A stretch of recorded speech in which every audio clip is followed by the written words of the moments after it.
Hello दोस्तों, नमस्ते, प्रणाम। मैं ईश्वरी यादव और स्वागत करती हूँ आप सभी का अपने यूट्यूब चैनल पर। दोस्तों, मैं आज आप सबको बहुत ही सुंदर शिव चर्चा भजन सुनाऊंगी। होली पर है शिव चर्चा भजन, तो आप लोग फुल वॉच कीजिएगा और आनंद लीजिएगा। कैसा लगेगा कमेंट बॉक्स में जरूर बताइएगा और हर हर महादेव जरूर लिखिएगा।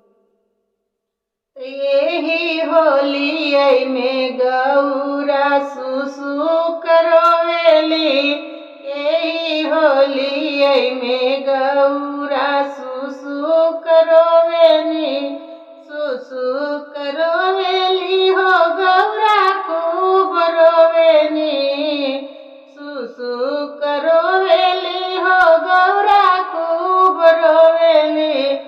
यही होली में गौरा सुसु करोवेली, यही होली में गौरा ना घर देवर हुई है ना घर ननद हो, ना घर देवर हुई है ना घर नंद हो।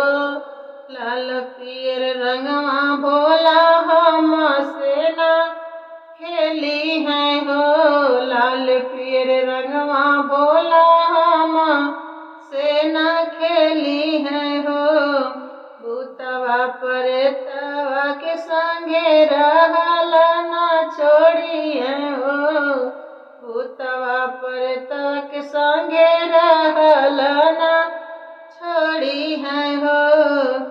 ऐसन मिलल बौरहवा बर, ऐसन मिलल बौरहवा बर खूब रोवेली।